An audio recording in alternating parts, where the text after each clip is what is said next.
Welcome to the Sistah Girls Book Club podcast. I'm your host, Cherie, and today we have a super duper special guest, Miss Monique Rodriguez. She's here to talk about her new book, The Glory in Your Story, Activating a Fearless Faith to Change Your Life, Your Career, and the World. Now, I know you're like, I know her, and you definitely do. Monique Rodriguez is the founder and CEO of Mielle Organics, a global recognized hair care and beauty brand specializing in texturized hair. My hair, launched in 2014. Mielle Organics has become a leader in its category, offering high quality products created with health conscious and natural ingredients. A devout Christian, wife, and mother of two, Rodriguez draws on her personal and professional trials and triumphs to inspire others. Beyond her business ventures, she is committed to empowering minority owned businesses through mentorship and investment.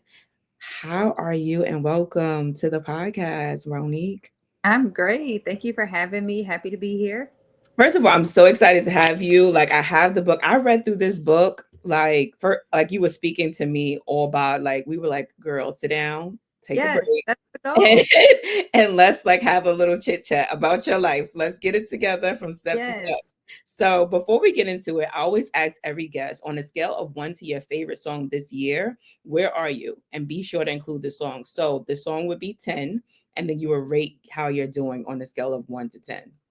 So the song for this year, Mhm. ooh, that's a hard one.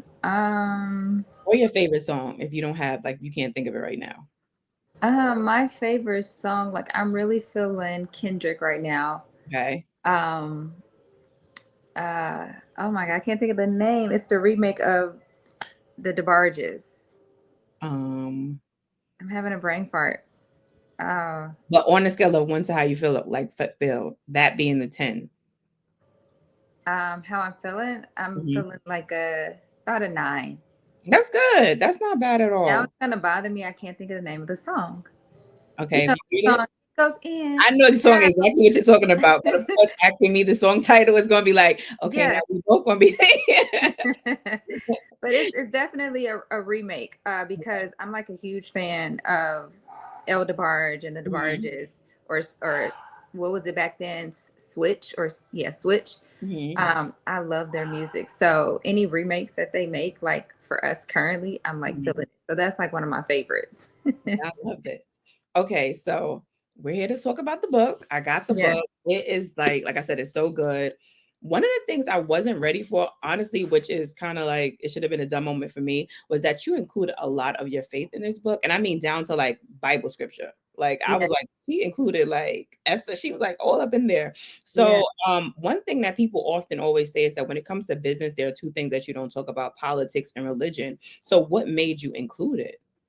Because it's who I am. And I believe Mhm. in just being your authentic self and giving my audience truly who I am. It's my blueprint, it's my DNA. Like if you're going to have a conversation with me at some way, shape, or form, we're gonna end up talking about faith, the Lord, Jesus Christ, Bible. Every time I sit with my friends, you know, without a doubt, we are always getting on the topic of church, scriptures, Bible, understanding, meaning, how to live life right. Mhm. So, I mean, that's just who I am. So, I feel like if I can't be authentically myself in the rooms that I show up in, then those are Mhm. not the rooms that I need to be in. So I'm not big on politics, so I don't talk about politics, but that's not who I am. So I'm okay with not bringing up politics and business, but it's who I am. It's, I know my journey and where I came from. And the only reason why I'm even sitting here standing talking to you is because of God and my faith. So how can I deny that? And God tells us if we deny him in the general public, I'm Mhm. paraphrasing, but he denies us at judgment. So I can't deny my innermost being and my soul and who blessed me. Mhm. So I love that you said that because I think, especially me, like we often, our generation, I'm a millennial, and like we try to steer away from it because you don't want to get shunned. You don't wanna feel like you're too preachy. And it's just like, Mhm. I'm so happy that you did include it because I think if anything else, if nothing else, it'll make people interested, right? And learning more about God and that they can include God and that they can speak boldly about God and that it won't be any repercussions that are negative, right? Yeah. Thank you for that. One of the things that I noticed that you went from becoming a nurse to a CEO, and just so many things happened in between. When you look back on your journey in totality, did you ever get to the point where you like, okay, I needed that part of the journey too? And when did you know that it all mattered and that nothing was wasted? Because my mom always said that. I'll be like, Mom, I wasted time at this I wasted time. And she'd be like, nothing is wasted. So when did you get to that point? Because I read the book and I'm like, you were there. So when did you get there though?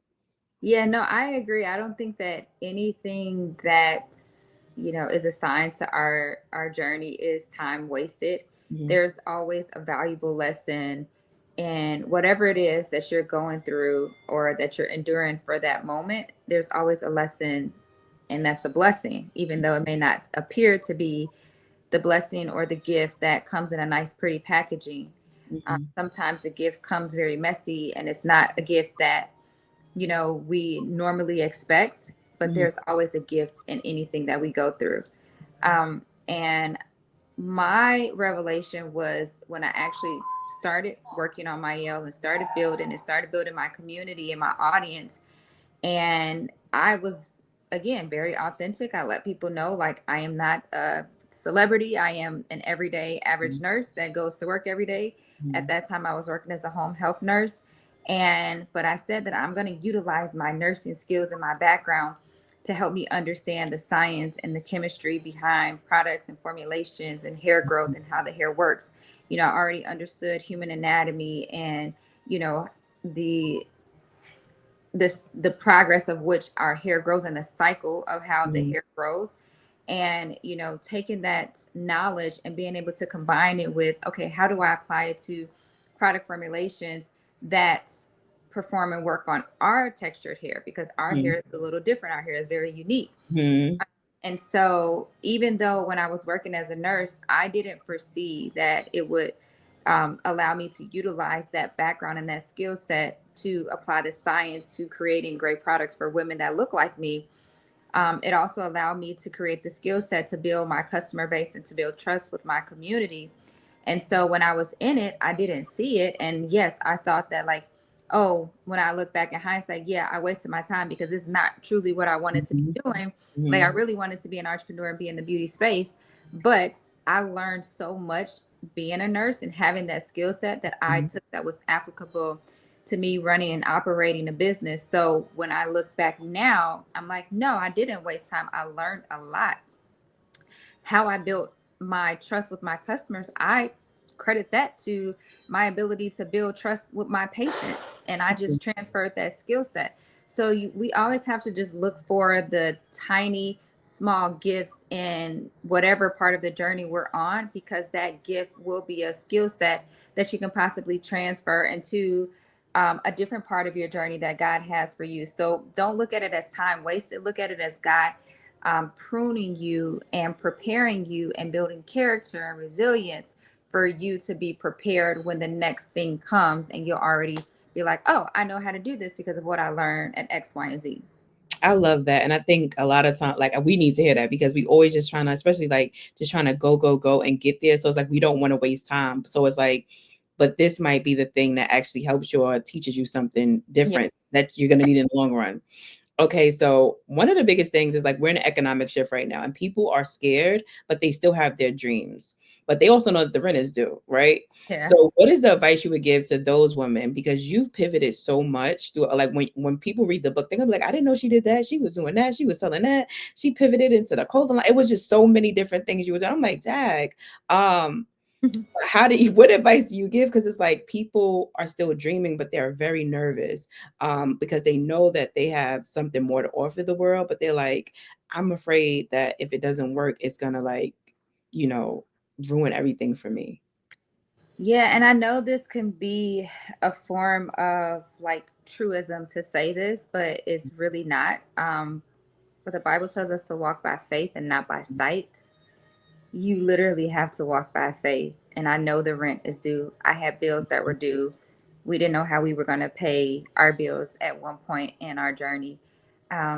But I didn't worry about like my circumstances around me. I had to stay focused and know that if God gave me the vision, He's going to provide provision. He is a provider. Mhm. And that's the thing, us as humans, because we have so much going on in the world, we tend to overthink and overanalyze. And then you are stuck in analysis paralysis because, Mhm. like, oh, I have to do X, Y, and Z, but this needs to get done. But no, I have this dream in my heart. So, Mhm. but this has to be done.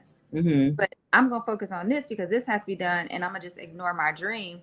And then you start just overthinking. And then you never get to the first step. Mhm. Like, I like to tell people to just take very small baby steps. Mhm. Don't look at the whole staircase that you got to climb because it will be a journey. And if you look at the whole staircase that you have to climb, you're going to have an analysis paralysis, and you're going to, you know, say, "Oh, this is too big for me to tackle. Let me just stop and let me focus on my priorities." But if you say, "No, let me just take a step," right, and now I'm showing God that I have faith in Him, I trust Him. Now He's going to reveal something else to me that's going to Mhm. help me take another step. And then He's going to show me something else, because now this is a partnership. Now I'm showing God that I trust Him, and He's now opening up doors and He's revealing things to me. So now I'm going to take another step. Mhm. And then you're going to look back and you're going to be then took all those steps to get to the top. And next thing you know, you're at the top. When you didn't have to worry, all God is asking you to do is just take the first step, trust Him, and just continue to keep walking by faith. And knowing that, you know, those bills and things like those are never going to go away. You're going to always have bills. I have bills now. But you have to do things that your future self will thank you for. And that's going to take a risk, and you have to be able to take calculated risks. I'm not saying, you know, don't plan and say, oh, forget them bills. Let me just focus on, like, you still have to have some type of plan in place, because if you fail to plan, you plan to fail. So set a plan out and map out, you know, who's the help, who's the resources that can help you tackle and pay some of those bills when the rent is due. But also, like, you have to make sure that you're investing in yourself and not just investing solely in just paying bills, but what can you do to contribute to, you know, building your future and something that your family and generations to come will thank you for. So it's a balance, but I am living proof and witness that it can be done. But just don't try to tackle everything all at once. Take your time, take small steps, plan out and map out how you can still function and live and not go under. And sometimes you will go under, and that's quite all right too. But I know that God will bring you out of it. And just wait for God's leading. Mhm. And that's where your discernment and your faith will have to come in, because if it is time for you to pivot, or if it is time for you to stop, you got to be able to be still and listen, that, you know, that from that still small voice of God saying, okay, maybe it's time to pivot, or this is not the right thing to do right now. Maybe your focus needs to be here, but I'm going to keep that over there for you in the right timing. So we have to also have the discernment and the voice to listen to God's leading and guiding us. Mhm. I love that. And speaking of listening to God, right? One of the biggest things I think for everyone is like when you're trying to pivot and surrender something to God, you're like, how do I know when to surrender a thing and when to keep fighting for it, right? Because I Mhm. think in business we're taught to fight. Like that's the natural like thing is like, okay, go, go, go, go. Make sure you get this, make sure you get that. And also like hold tight to it, keep it with you. And surrendering, a lot of it is like giving it away. Like I did my part, now God, you do your Yeah. part. So how can you tell the difference? Yeah. You know, I see that with, you know, entrepreneurs that, um, maybe holding on to something and it may not be growing, but they want to hold on to it because we are taught to fight. So I would say, number one, like, question, what are your motives? Like, what are your motives that's driving you to hang on to it? Or is it driven by the opinions and thoughts of other people? Because sometimes we hold on to stuff because we don't want our family to look at us like, oh, they gave up or they started something and it didn't work. And see, I told you so. Mm-hmm. So sometimes we don't want to hear, I told you so. And sometimes we're afraid of being called stupid or looking stupid. But as an entrepreneur, when you are taking a risk, you have to be okay with looking stupid. You Mhm. have to be okay that if something doesn't work, yeah, you're going to look like a failure, but that doesn't mean that you're really a failure. It just means that you just found something that didn't work. Mhm. And you try something else. And, Mhm. and I think that it's a very common theme in my book that I started a lot of things and I kept failing at it, but not really, because I just said, oh, this is not working for me. This is not for me. And so I was okay with people looking at me and saying, oh, she's starting something else again. Mhm. You have to understand, number one, what's driving us to hang on to something. Is it because of the fear of other people's opinions or looking crazy? So Mhm. that's number one. And then number two, is it growing? Mhm. Are you, have you had any type of growth from the day you started? And if you've been doing this for, let's say, 5 years, has it remained the same? Have you seen any type of acceleration of growth, or are you just kind of remaining stagnant? Mhm. And are you putting the work in to help it grow? And it's just not something that's just clicking with people. Maybe that's something that may not be for you. It may not be something that you're super passionate about. And maybe it's time for you to pivot to try to find something else that brings you joy, that you're passionate about, that will eventually stick. Mhm. So you have to just determine, like, what are the motives that's driving these decisions, right? Is a motive of other fear of other people? Is it not growing? Are you remaining stagnant, right? And then, like I said, like, if it's not growing, if it's remaining stagnant, are you able to do something else that you're passionate about? Are you just not passionate about it? So Mhm. those are like the three things that you have to like check to see, or do like a gut check. Mhm. And if they're not checking off the boxes, then it's probably time for you to pivot and move on to something else, because that's probably not what you've been called to do. I love that. And I think that's like the realest thing ever because we do often hold on to a lot of things that we should let go or at least pivot in a way that would help us because you started out with like it was supposed to be a beauty salon. Then it was like a vitamin. And then it's like you landed on the right, you were in the right space. You just had to figure out, okay, which one were I going to park the car at? Like, which one we gonna like stay in. So I think sometimes it's like pivoting even within the same space. It doesn't mean like you have to like go out of it. Like you don't have to like stop swimming lessons to become a tap dancer. Like it doesn't have to be that extreme. It can literally just be like, okay, instead of being an Olympic gold medalist for swimming, you can now maybe be a swimming coach to teach other people. Like it can still be in that same space. And I Yeah. think a lot of times we get frustrated because we think we have to leave the space entirely. Mm-hmm. Yeah, and I think, again, I think it's driven a lot about how we look on Mhm. the outside world. But you gotta just keep trying. You gotta just keep trying different things and figure out what sticks, what resonates with people. And if it's something you love and it's sticking and it's resonating with people, then that's probably a good sign that you're on the right path. But Mhm. again, if you're not seeing growth, if it's not resonating with people, if you're not passionate about it, and you are worried about other people, then it's probably not for you. Mhm. I love that. One of the things that I'm sure a lot of people do know it by now is that you're in company, like you're in business with your husband, right? Hmm. Like that's a thing. And like we hear about your husband throughout the book, right? And I loved it because you started off telling us like a very candid story about how you met and like just even getting into business. And a lot of times people say, do not go into business with your friends or your family, but you're in business with your husband. And I know people always give like the negatives about like why it's so wrong, but can you give me some examples of like what has been the greatness about being in business with your husband? The great thing about being in business with my husband is, being able to see each other grow and evolve in different skill sets and areas of our adulthood, right? We've been together since we were pretty much kids. And like to see the evolution of him grow from a young boy to, you know, working as an engineer and to now being a COO of a company and managing like all the logistics and operation, like it's allowed me to just see a different version of him through different chapters of my life, and also vice versa. He's seen me grow from a Mhm. teenager to working as a CNA, then a nurse, and then now becoming a CEO and being this businesswoman. So that's been a rewarding thing, just to like grow with each other and evolve with each other.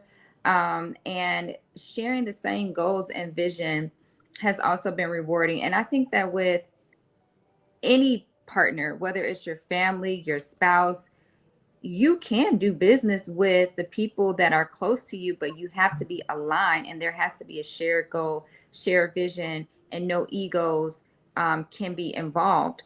And let's say if you were doing business with your sister, it Mhm. still can be done, but the same thing applies in any partnership. There can be no competition between like you and your sister. There can be no egos between you and your sister. You guys have to be aligned with that you're focused on the bigger picture, and anything that you may argue about or disagree, it's minute compared to the overall arching goal that you guys are aiming for. And that's legacy and generational wealth for your family and for your community. So when you are focused on big picture, I call it big picture thinking, Mhm. you can't partner with people that are small minded because it's not going to work. So you have to have a growth mindset. And so when you're thinking about partnering with your spouse, your sister, any type of family member, your mindset has to be aligned. And that is really having a growth mindset and not a fixed mindset. And that's how my husband and I we work well together because we focus on what is the long-term goal, not the short-term goal. Mhm. I love that because I think that's what people often overlook. Like it's kind of like a growing together and not just like y'all are just here.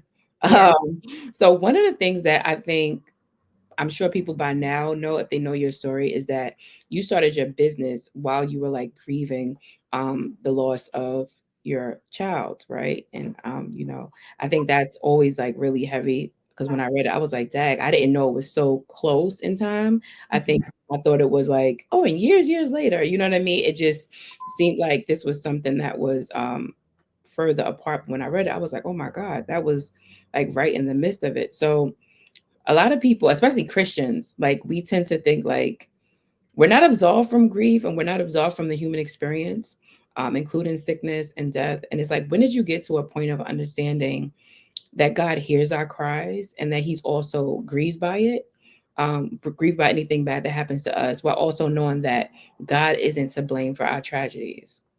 So Yeah, that would go on to create like a business and not like have resentment. Yeah, that's a great question. And I feel that for me, I didn't grow up in church. I always knew there was a God, right? But I Hmm. didn't really have a relationship with God. So when I went through that dark moment in my life and I was grieving, the only spirit that I can turn to was God. Hmm. Because, I started going to church more. My husband and I, we got saved. I started reading his word, and I would find comfort in reading his word. And I know that comfort only came from the Holy Spirit that was comforting me by his word. Hmm. And so, yes, anyone could have gotten mad at God, but I decided to change my narrative from asking God, like, why did this happen to me, to what are you trying to teach me and show me from this situation? And I knew first and foremost, it was that I had to surrender and submit and have a close relationship with Him. And unfortunately, it took for me to go through something like that to realize how important it is to live my life with God at the center. And so for me, I couldn't get mad at God because I know that God got me through it because I was leaning on His word and scriptures. And I will always come across a scripture, for instance, like joy comes in the morning. All things work together for the good. Not all good things, not all bad things, but all things work together for the good. And His promises are true. His promises are yes and amen. So He hears our, and He will be near those that are brokenhearted. He will comfort those. So just being reassured by reading His word is what helped me through, a very dark time in my life, and still continues to help me to this day. When I am feeling down or when I am feeling overwhelmed, I will go to scripture. I will go to journal and, have a conversation with God. And I always feel like comforted once I, express myself and I'm reading His word. I love that. And thank you for sharing that. You gave me an aha moment, right? In the book you say ask God to give you something to hold on to when you are tired, right? So I thought about that and not just thinking about being tired, but like when you're going through things publicly, because you face the whole, like, okay, she might be deemed as a sellout because of, like, when you talked about that heavily in the book as well. And Mhm. then it goes on to just other things that Mielle as a company has faced publicly as well. And so, like, when you're going through that, what was the thing that you asked God to hold on to while you were going through this? Like, what was the thing, if you can remember, that you held on to, like, okay, I can get through this? Because a lot of people would be like, all right, we done made the money, let's pack it up and dip, right? At the sign of that type of public scrutiny. What was the thing that you asked God, like, God to let you hold on to? Well, the one thing I held on to was knowing that he said, "No weapon formed against me will prosper." Mm-hmm. He said that he would prepare a feast in the presence of my enemies. And that is so true because every time I went through public scrutiny, God continued to lift me up. Mm-hmm. Because I also feel that it's important to show that I'm remaining steadfast in my faith and in his promises and his word, because people are also looking at me, Mm-hmm. and I'm leading by example. So if I break, then I feel like, I'm being a bad representation of God's kingdom, because he said that he didn't bring me this far to leave me. And so I know that he's with me, and I know that I'm strong in my faith. So why would I break and fold when people can say, "Oh, you know, she's not really God's child," or "She's not, whatever." Like, people can say whatever they want to say, but how I am in the face of adversity, I know it's going to bring God all the glory, because people will look at me and say, "Oh, wow, like the world is trying to tear her down, but her company's still rising. She's Mm-hmm. still standing. She's still elevating." And they're not going to give me that glory. They're going to give all that glory and honor to God. Mm-hmm. So that's what I stand on to, of knowing that, like, he's not going to, he did not bring me this far just to bring me this far. Mm-hmm. Right. He tells us that if God be for you, who can be against you? So if he tells me that, there's nothing that no one can say that can be against me, because I know God is for me. And I also know, and I stand on the fact that, when they were screaming and praising Hosanna one day and then they crucified him the next day. So if they talked about Jesus and they criticized him, what makes any of us think that we are exempt from criticism? Everyone that's walking on the face of this planet is open for criticism and will be criticized. Mm-hmm. So and the bigger you are, the more successful you are, it's just amplified even more. It just comes with the territory. And I know that, I'm very purposeful, intentional, and mission driven. And as long as I focus on my purpose and my mission, and that's serving others, like, I can care less of what, people or criticism may say, because they don't know me. Mm-hmm. And some people have it already made up in their minds that they're set to misunderstand me, and that's quite all right. I focus on the ones that are for me, that support me, and that love me. And I pray for those that are just confused fans. That's exactly what it is. So of course, nobody likes to be criticized, but I do understand that I'd rather be the one being criticized than being on the other side doing the criticizing. I love that. I love that a lot. I think people need to hear that too. Um, when you're winning, right? Like, because now you're ascended, you're there, like you're the place that everybody wants to be, right?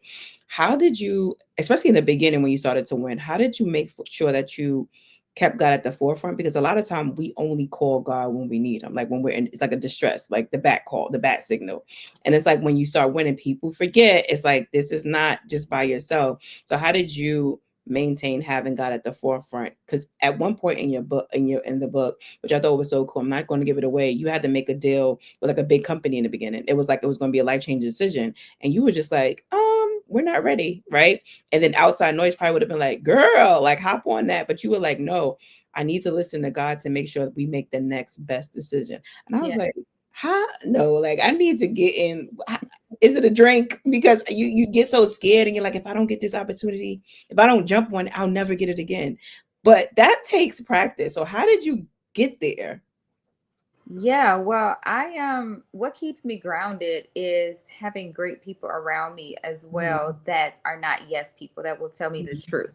I think mhm, that's first and foremost. And in regards to like the deal that you're speaking of, that's exactly what it was. I had the right advisors around me where we all came together and huddled and brainstormed and made a decision like, does this look good on paper? And if it doesn't look good on paper, then it's probably not the best decision because, I'd rather say no and then believe so much in my brand that the opportunity will come again the next season than to say yes and then it's detrimental to the brand. So it's like you got to weigh your options, and that's what being an entrepreneur is. You got to take calculated risks. So that was a risk to say no, and hopefully and hope that they will come back again. But I won't give it all away in the book. People will see how it turned out, but you have to um, ask God to also send the right people, the right advisors, because people can also be answer prayers because those people can serve as mentors that have been down the path and the journey and have experience and expertise in your space. I asked God to send me those people. So being very grounded and rooted and not having an ego thinking that I knew everything because I don't know everything as an entrepreneur. Any CEO of a business does not know every aspect of the business. What's important is that you surround yourself with smart people that know more than you in certain areas that you don't. And I really pride myself in our success because that was a huge part of it, is surrounding ourselves with smart people, and God gave us those people. So again, that's what kept me grounded. That's what allowed me to make certain decisions, and making those sound decisions from having trusted advisors and mentors around, and trusting and having faith in my discernment that God gave me, that these people are the real deal, because I did come across people that were not. But I leaned on my discernment to reveal who was truly in it and who was in it for a gimmick. Got you. So, TD Jakes, I remember an old sermon. He was like, there are crowns and there are crosses, right? Crosses to bear, and there are crowns, like the glory of certain things. What has been your biggest crown, and what has been one of your biggest crosses in this throughout your whole journey? Okay, so crown is considered like a huge accomplishment. Yeah, good accomplishment, the biggest crown that it could be in any facet of your journey. And the cross that you've had to bear throughout the journey is like, dang, that's something that, you know, it's hard.